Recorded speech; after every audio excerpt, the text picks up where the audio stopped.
का स्वागत है नई विजन में। दोस्तों, उत्तर प्रदेश में माध्यमिक में भर्तियों की सुगबुगाहट तेज हो गई है और 40,000 शिक्षक भर्ती अक्टूबर में निकलने वाली है। जैसा कि आप यहां पर देख पा रहे हैं, अपर निर्देशक माध्यमिक ने भी 4300 से अधिक स्कूलों की जुटाई पदों की जानकारी। प्रधानाचार्य के 2749, प्रवक्ता के 6695 और सहायक अध्यापक के 30,260 पद भरे जाएंगे।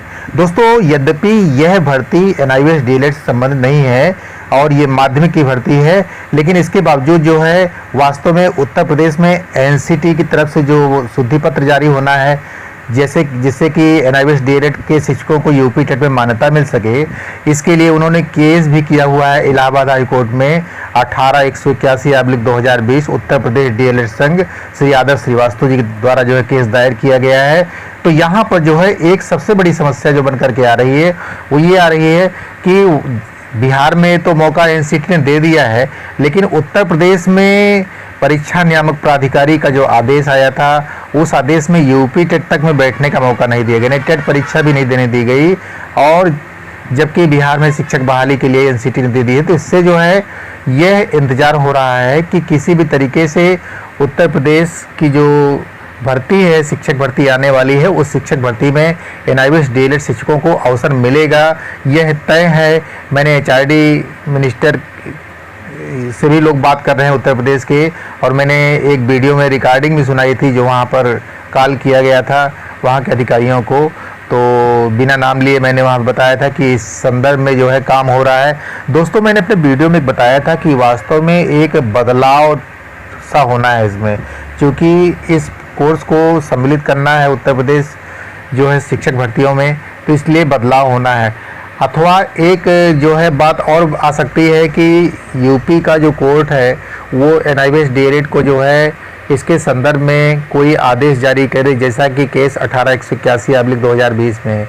वकील सीमांत सिंह से प्राप्त जानकारी के अनुसार अभी जो है ज़्यादा केस होने के कारण इलाहाबाद में NIVS DLED के केस को अर्जेंट नहीं माना जा रहा है, और इसी कारण जो है अर्जेंसी जो एप्लीकेशन है उसको महत्व नहीं दिया गया कोर्ट के द्वारा और वो खारिज कर दी गई है। तो ऐसी स्थिति में यह सामान्य केस माना जा रहा है, इस कारण जो है सुनवाई नहीं हो पा रही। लेकिन सूत्रों की बात माने और वकील सीमांत सिंह भी कहते हैं कि इस केस में कोई दम नहीं है, यह केस तो जीता हुआ है, लेकिन बस सुनवाई भर हो जाए।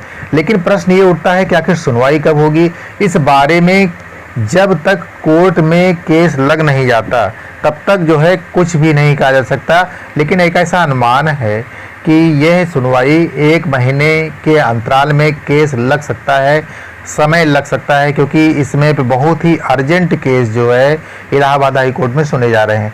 दोस्तों, यहाँ पर जो उत्तर प्रदेश की प्रॉब्लम है वह प्रॉब्लम परीक्षा नियामक प्राधिकारी के द्वारा जो है जो उन्होंने नोटिफिकेशन दिया था उसके कारण जो है यूपी टेट में जो है कुछ परीक्षार्थी बैठ पाए थे, कुछ नहीं बैठने पाए थे। तो ये समस्या जो है जहाँ की तहाँ रह गई थी और अंत में उत्तर प्रदेश के शिक्षकों ने केस कर दिया था।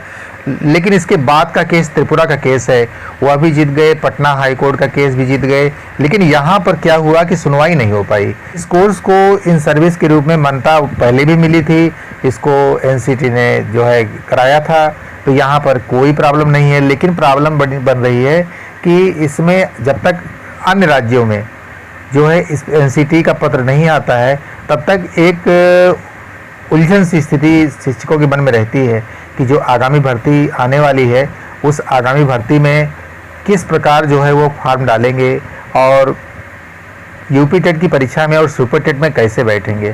तो ये बात तो तय है कि आज नहीं कल, कल नहीं परसों उत्तर प्रदेश का जो केस है वो जीता जाएगा और एक हाई कोर्ट का डिसीजन और आपके हाथ में आ जाएगा। ये तीसरा हाई कोर्ट होगा जो NIVS DLED के संदर्भ में डिसीजन देगा, क्योंकि कहीं कुछ अनलीगल नहीं है, सारी बातें वैलिड हैं और सारी बातें अपनी जगह पर सार्थक हैं। ऐसा कहीं नहीं है कि NIVS DLED को अमान्य किया जा सकता है। यह एक सरकारी संस्थान के द्वारा कराया गया कोर्स है। बिल ला करके जो है सरकार ने इस पाठ्यक्रम को चलाया था और CBSE ने इसकी रचना की थी। स्वयं पोर्टल पर जो है इसके पाठ्यक्रम या सब कुछ डाले गए थे। तो इसमें कोई फर्जी करार देना या कोई किसी प्रकार का जो है इसको सस्ता कोर्स कहना, ये सब बातें जो है गुजरे ज़माने की बातें हैं। अब जो है इस कोर्स को नवीनतम क्षणों में मान्यता मिली है। ऐसा नहीं कि केवल बिहार में मिली है, इसमें त्रिपुरा में भी एक स्ट्रांग जजमेंट लिखा गया। हाई कोर्ट यानी न्यायपालिका ने इसको स्वीकार किया है। तो ये शिक्षक भर्ती के लिए 1 से 5, 1 से 8 के लिए पूरी तरह से वैलिड है। अब जब तक कि एनसीटी का लेटर आता नहीं है, परीक्षा नियामक प्राधिकारी जो उत्तर प्रदेश के हैं वो इस बात को मानेंगे नहीं, और तब तक जो है प्रॉब्लम बनी रहेगी। यद्यपि यह बात 80 से ऊपर प्रतिशत के रूप में कही जा सकती है कि अब इस कोर्स को चुनौती मिलने की संभावना बिल्कुल भी नहीं है, क्योंकि अधिकांश राज्य जो है, बात हो रही थी, मैं आपको बताना चाहूँ लेटेस्ट राजस्थान की। राजस्थान में भी सूत्रों से जानकारी प्राप्त हुई है कि राजस्थान में यह कहा जा रहा है कि थोड़ा सा संशोधन करना बाकी है, और संशोधन के पश्चात जो राजस्थान की शिक्षक भर्ती होगी उसमें एनआईवीएस डीएलएड के शिक्षक जो है 1 से 5 में आवेदन कर सकेंगे। उसके लिए थोड़ा सा संशोधन जरूरी है, क्योंकि उसका प्रारूप पहले से बन चुका है 1 से 5 का, और एनसीटी ने इसे 18 महीने का कोर्स बताया है। तो थोड़ा सा संशोधन करना है, और संशोधन करने के पश्चात ये सीधा हो जाएगा कि जो है एनआईवीएस डीएलएड को 1 से 5 की शिक्षक भर्ती में मान्य कर दिया जाएगा। तो मैंने आपको जो है एनआईवीएस डीएलएड की न्यूज़ बताई।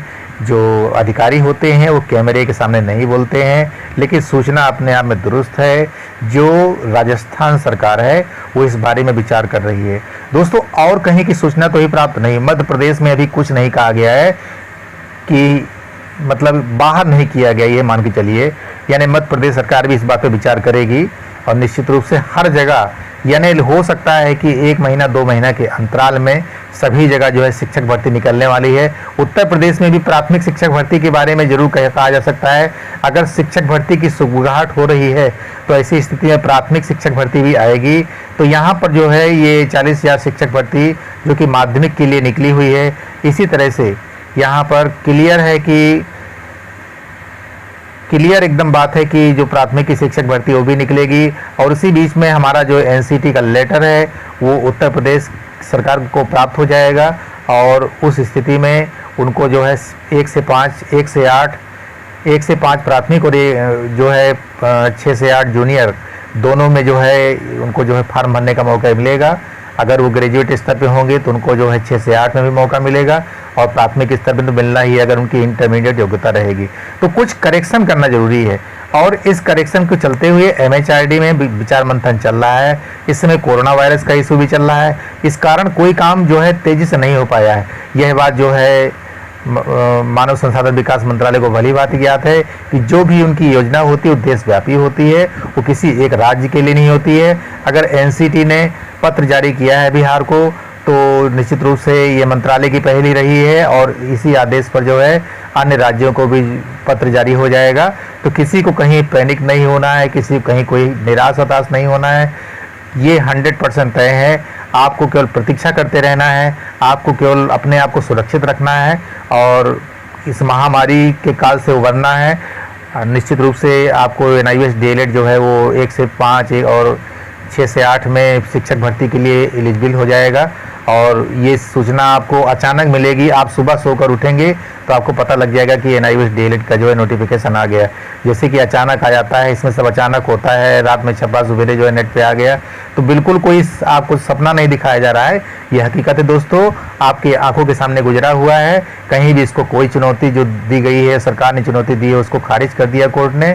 आप कहीं भी इसके बारे में पूरे ऑल इंडिया लेवल पर कहीं भी जो है आप जाएंगे, फार्म भर सकते हैं, तो कोई भी प्रॉब्लम आपको नहीं आने वाली है। उत्तर प्रदेश के शिक्षक जो है इस समय काफ़ी परेशान है, वो पूछते हैं कि यूपी की क्या न्यूज़ है। दोस्तों, कोर्ट के बारे में अभी कोई न्यूज़ नहीं है, लेकिन जो एनसीटी की जो बात है ये निश्चित रूप से है कि ये पहल चल रही है अंदरूनी तौर से।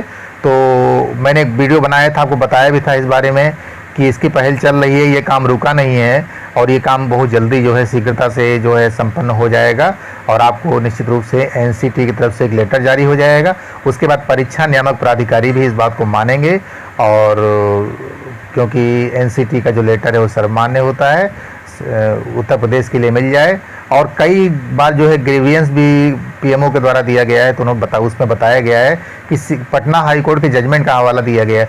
यानी ऐसा कुछ नहीं कि इलाहाबाद हाई कोर्ट का जजमेंट आएगा तभी मान्य होगा, वो पटना हाई कोर्ट के जजमेंट का हवाला दे करके भी बताया गया है कि चूंकि वहाँ पर न्यायपालिका ने जो निर्णय दिया है उसको मानते हुए उत्तर प्रदेश सरकार को जो है हम भेज रहे हैं। तो ये कई बार देखा गया है कि उनकी अग्रेतर कार्यवाही के लिए भेजा गया। तो इससे सरकारी विभागों की और पीएमओ की कई पत्रों का जिक्र मैंने कई वीडियो में किया हुआ है। आप इसमें निश्चिंत रहिए कि इसमें कोई किसी प्रकार का आशंका है, किसी प्रकार की अड़चन है, ये 100% निश्चित है कि आपको आज नहीं तो कल जो है शिक्षक भर्ती में अवसर मिलेगा। अपनी तैयारी बनाते रहिए। अगर आपके पास प्रशिक्षण अर्हता नहीं है, अगर आप टेट सीटेट नहीं पास है तो उसके ऊपर ध्यान दीजिए और टेट सीटेट पास कर लीजिए। और इसके बाद जैसे बिहार के शिक्षक भर रहे हैं वैसे आप लोगों को भी मौका मिलेगा। त्रिपुरा वालों को मौका मिल रहा है, मणिपुर वालों को मौका मिल रहा है, और जगह जो है सरकारें विचार कर रही हैं। मैंने राजस्थान का उदाहरण बताया हुआ है, तो आप मध्य प्रदेश में भी विचार चल रहा है, हर जगह विचार चल रहा है। झारखंड में भी पारा शिक्षकों को सरकार जो है फिर से एनआईवीएस डीएलएड करा रही है। तो दोस्तों सारी सूचनाएं हैं यहाँ पर, लेकिन जो है जो बहुत पुष्ट सूचनाएं निकल करके आती हैं, जो विश्वसनीय सूत्रों के द्वारा जो जानकारी प्राप्त होती है उसी को चैनल के द्वारा आप लोगों को बताया जाता है। अगर आप चैनल पर नए हो तो चैनल को सब्सक्राइब कर लें और बेल आइकन दबाएं, जिससे आपको ऑथेंटिक न्यूज़ जो है मिलती रहे। तो आज की वीडियो में इतना ही, मिलते हैं अगली वीडियो में। तब तक के लिए नमस्कार, जय हिंद, जय भारत।